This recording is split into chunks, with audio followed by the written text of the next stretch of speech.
Assalamualaikum warahmatullahi wabarakatuh. Halo anak-anak hebat kelas 3 sekolah dasar. Bagaimana kabar kalian hari ini? Mudah-mudahan selalu sehat ya dan terus semangat untuk belajar.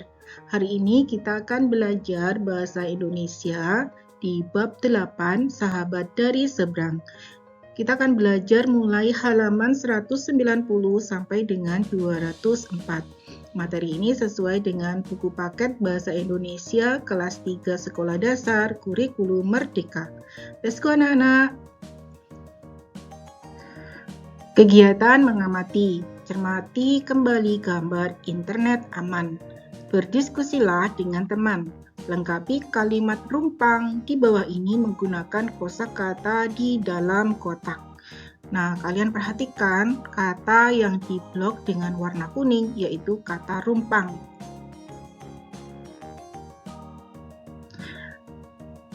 Kata baruku hari ini adalah rumpang. Rumpang artinya ompong. Yang kulakukan ketika menggunakan internet. Di sini ada beberapa kata yang akan menjadi jawabannya ya. Ada kata sopan, internet, ditemani, aman, lapor, gawai, dan informasi. Kalimat yang pertama, minta izin sebelum menggunakan gawai dan jawabannya adalah internet. Kalimat selanjutnya, minta titik-titik orang dewasa yang bisa dipercaya. Jawabannya yang tepat adalah ditemani. Kalimat selanjutnya, bersikap titik-titik ketika menulis pesan atau berbicara secara daring atau online. Jawaban yang tepat adalah sopan. Kalimat selanjutnya, tidak membagikan titik-titik pribadi secara sembarangan. Jawabannya informasi. Kalimat selanjutnya, titik-titik, jika melihat atau mendengar hal yang tidak baik. Jawabannya adalah lapor. Kalimat yang terakhir, kembalikan titik-titik kepada pemiliknya. Jawabannya adalah gawai. Di sini ada kata daring. Apa itu daring? Daring adalah singkatan dalam jaringan. Mungkin kalian lebih akrab dengan kata online. Kegiatan menulis. Perhatikan gambar ini dengan cermat. Apa yang harus kulakukan jika kalian melihat atau mendengar video, foto, atau percakapan yang membuatmu tidak nyaman, cemas, malu, sedih, bingung, takut, dan jijik? Katakan, aku tidak suka. Bisa juga kalian pejamkan mata, atau kalian matikan gawai, atau dapat kalian lakukan laporkan pada guru atau orang tua. Catat pendapat kalian di buku tulis. Kalian bisa menggunakan panduan ini dan menambahkan pendapat sendiri tentang gambar berjudul apa yang harus kulakukan. Nah, sebagai contoh, aku suka menggunakan internet karena aku dapat mencari informasi dengan cepat. Kalimat berikutnya, aku harus ditemani orang tua saat menggunakan internet. Karena di internet ada banyak informasi yang belum tentu benar dan aman untuk anak-anak. Kalimat berikutnya, aku tidak boleh memberitahu alamat kepada teman di internet. Karena itu termasuk data pribadi yang bisa disalahgunakan oleh orang yang tidak dikenal. Kalimat selanjutnya, aku pernah mengalami hal yang tidak menyenangkan saat menggunakan internet. Kalimat berikutnya, aku tidak tahu harus berbuat apa jika mengalami hal yang tidak menyenangkan saat menggunakan internet. Nah, jika kalian punya alternatif yang lainnya, bisa kalian tulis ya.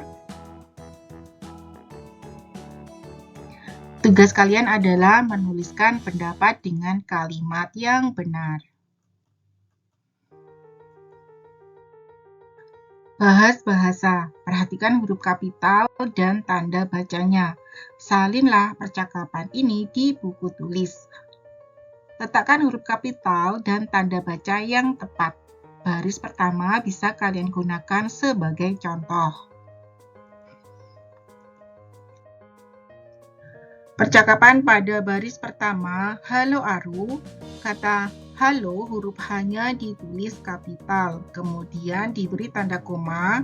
Kata Aru, karena ini nama orang, maka huruf A ditulis dengan huruf kapital, kemudian diakhiri dengan tanda seru. Untuk perbaikan pada baris yang kedua, halo, Surya, tanda seru. Perbaikannya untuk kata halo, huruf H-nya ditulis dengan kapital. Kemudian untuk baris yang ketiga, kamu sedang apa? Perbaikannya, kamu, huruf K-nya ditulis kapital, kemudian diakhiri dengan tanda tanya. Selanjutnya, aku sedang menggambar. Kamu sedang apa? Perbaikannya, kata aku, huruf A-nya ditulis kapital. Sedang menggambar diakhiri dengan tanda titik, kemudian kamu, huruf K-nya ditulis kapital. Sedang apa diakhiri dengan tanda tanya. Aku sedang membuat wayang. Perbaikannya untuk kata aku, A-nya ditulis kapital, sedang membuat wayang, diakhiri dengan tanda titik. Kemudian, wah, aku mau lihat. Wah, huruf W-nya ditulis kapital, kemudian diberi tanda koma. Aku mau lihat, diakhiri dengan tanda seru. Kemudian Surya mengirimkan gambar wayang. Selanjutnya, bagus sekali Surya. Perbaikannya, bagus. Huruf B ditulis kapital, sekali. Setelah itu diberi tanda koma, Surya, huruf S-nya ditulis kapital, kemudian diakhiri dengan tanda seru. Terima kasih Aru, huruf T ditulis dengan huruf kapital, kemudian setelah kata terima kasih diberi tanda koma, Aru, huruf A-nya ditulis kapital dan diakhiri dengan tanda titik. Melalui internet, kalian bisa bercakap-cakap melalui tulisan atau suara, bertukar foto dan video, sopanlah selalu saat menulis, dan bagikan gambar atau video yang sopan dan menyenangkan. Kegiatan membaca. Bacalah teks ini dengan suara nyaring. Perhatikan tanda baca yang digunakan ya. Tanda marah. Mengesalkan sekali, Ratna berseru.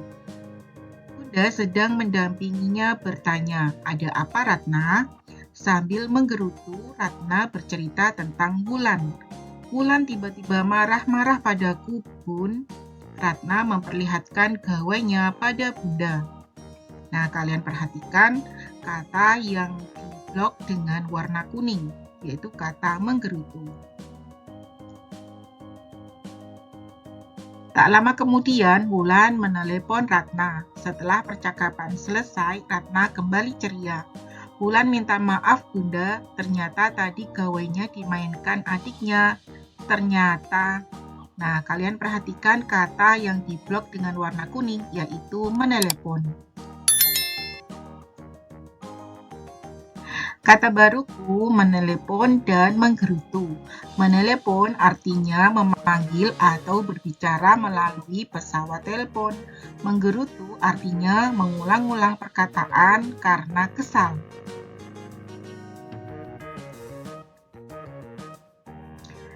Diskusikan dalam kelompok. Bagaimana perasaan Ratna ketika bertukar pesan dengan Wulan? Senang, kesal, atau sedih? Tentu kesal ya anak-anak.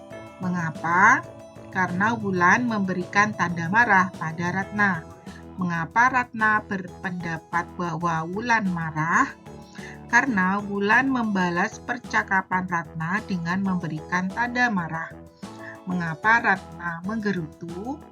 Karena Wulan tiba-tiba marah pada Ratna. Apakah Wulan benar-benar marah? Jawabannya iya atau tidak anak-anak? Tentu saja tidak ya, karena gawainya dimainkan oleh adiknya yang tidak sengaja mengirimkan tanda marah.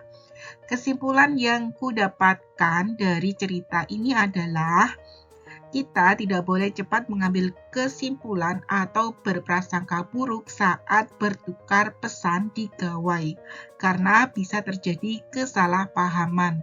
Sebaiknya kita bertanya atau memastikan terlebih dahulu sebelum merasa kesal. Menurut kalian, apakah arti emotikon ini? Yang pertama adalah senang, menunjukkan senyum lebar hingga memperlihatkan gigi. Selanjutnya, sedih, terlihat dari alis yang turun dan lengkungan mulut yang mengarah ke bawah. Selanjutnya, marah, alis yang menukik tajam dan gigi yang merapat menunjukkan rasa kesal atau amarah yang meluap. Nomor 4 adalah menangis. Mata yang tertutup rapat dengan tetesan air mata menunjukkan rasa sedih yang mendalam. Yang nomor 5 adalah bosan. Ekspresi wajah yang lurus tanpa emosi biasanya menunjukkan rasa bosan atau sikap yang netral. Nomor 6 adalah malu-malu. Senyum tipis dengan pipi yang tampak merona menunjukkan rasa malu yang menyenangkan. Berikutnya, nomor 7 adalah lelah. Mulut yang terbuka lebar dengan mata sayu biasanya menggambarkan rasa lelah. Nomor 8 adalah tertawa. Mulut yang terbuka sangat lebar menunjukkan seseorang yang sedang tertawa keras karena sesuatu yang lucu. Nomor 9, tenang. Mata yang terpejam dengan senyum lembut menggambarkan perasaan damai, puas, atau sedang beristirahat dengan tenang. Mungkin pendapat kalian akan berbeda dengan pendapat teman. Berbeda itu biasa saja, asik saja, yang penting saling menghormati. Kegiatan berdiskusi. Bekerjalah dalam kelompok. Kemukakan pendapat kalian dengan percaya diri. Berbicaralah dengan jelas dan penuh semangat. Jika aku menjadi Ratna, Ratna kesal. Ratna menyangka sahabatnya marah padanya. Agar tidak mengalami hal seperti Ratna, aku akan menanyakan terlebih dahulu maksud dari Wulan sebelum terjadi kesalahpahaman. Jika aku menjadi Wulan, Wulan terkejut. Adiknya memainkan gawai, kemudian mengirimkan gambar tanda marah. Agar tidak mengalami hal seperti Wulan, aku akan segera mengklarifikasi dan menjelaskan kejadian yang sebenarnya agar Ratna tidak salah paham dan terjadi permusuhan. Kegiatan membaca, perhatikan informasi ini dengan seksama. Internet yang bermanfaat. Internet bermanfaat untuk berkomunikasi, belajar, dan mencari informasi. Siswa harus menjaga keamanan ketika menggunakan internet. Caranya adalah sebagai berikut. Pertama, meminta izin orang tua jika hendak mengakses internet. Kedua, meminta orang dewasa di rumah untuk mendampingi. Ketiga, tidak mengirim tulisan atau gambar yang tidak sopan. Keempat, tidak memberitahukan data pribadi atau informasi pribadi kepada kenalan di internet. Data pribadi terdiri dari data keluarga, alamat rumah, dan alamat sekolah. Kelima, tidak memasang foto atau video tanpa izin orang tua. Keenam, tidak menerima pertemanan dari orang yang tidak dikenal. Ketujuh, berteman dengan orang tua dan guru di internet. Lanjut jurnal membaca. Bacalah informasi tentang cara menggunakan internet secara aman melalui internet, buku, koran, atau majalah. Mintalah kepada guru atau orang tua untuk mendampingi kalian. Jika internet, buku, koran, atau majalah yang tidak tersedia, menggunakan teks internet yang bermanfaat dalam buku ini. Sampaikan temuan kalian dalam diskusi kelompok. Nah, jurnal membaca untuk judul bukunya adalah Internet yang Bermanfaat. Penulisnya Kemendikbud Republik Indonesia. Menurut saya, teks ini bermanfaat. Setuju atau tidak setuju? Tentu setuju ya, karena memberikan informasi yang sangat penting tentang cara menggunakan internet dengan benar. Menurut saya, teks ini menyenangkan. Tentu setuju ya, karena membuat saya lebih percaya diri saat berselancar di internet. Menurut teks ini, cara menggunakan internet secara aman adalah: pertama, menjaga kerahasiaan data pribadi; kedua, berperilaku sopan dan bijak; ketiga, didampingi orang dewasa atau orang tua. Nah, setelah mendapatkan informasi, kalian berpendapat dalam diskusi tentang internet yang aman. Kreativitas, menjahit kamus kotak. Ambil kamus kotak kalian, tumpahkan isinya. Wah, banyak sekali kosakata yang kalian pelajari selama di kelas 3. Susunlah kartu-kartu kosakata kalian sesuai alfabet. Maksudnya urutan huruf A, B, C, D, dan seterusnya. Bacalah kosakata yang kalian miliki dengan nyaring. Lakukan secara bergantian. Saatnya menjahit. Kalian bisa melakukannya di rumah bersama orang tua. Kalian juga bisa melakukannya di kelas bersama teman-teman. Alat dan bahan yang perlu disiapkan antara lain tali atau benang kasur, tali plastik atau tali sepatu bekas, tapi dicuci dulu ya. Kemudian ada gunting dan pelubang kertas. Cara membuat: yang pertama, buat lubang pada bagian pinggir kartu. Langkah kedua, rapikan kembali urutan kartu sesuai alfabet. Langkah ketiga, masukkan tali ke dalam lubang. Langkah keempat, ikatlah ujung talinya. Nah, sekarang kalian sudah memiliki kamus sesuai dengan urutan alfabet. Hore, bab 8 sudah selesai. Apa saja yang sudah kalian pelajari, isi dengan tanda centang ya. Jawablah dalam buku tulis. Setelah mempelajari bab 8, coba kalian tuliskan manfaat internet. Internet dapat digunakan untuk komunikasi, informasi, dan juga hiburan. Hal paling menarik yang saya pelajari adalah dapat berkomunikasi dengan orang di tempat yang berbeda secara langsung, karena teknologi video call membuat seolah-olah kita bertemu langsung. Hal yang paling sulit saya pelajari adalah memahami cara kerja jaringan internet, karena konsepnya cukup rumit dan tidak bisa dilihat secara langsung. Sekian dan terima kasih anak-anak, semoga bermanfaat. Dukung terus ya channel Rajin Belajar dengan cara like, subscribe, dan share video ini seluas-luasnya. Wassalamualaikum warahmatullahi wabarakatuh.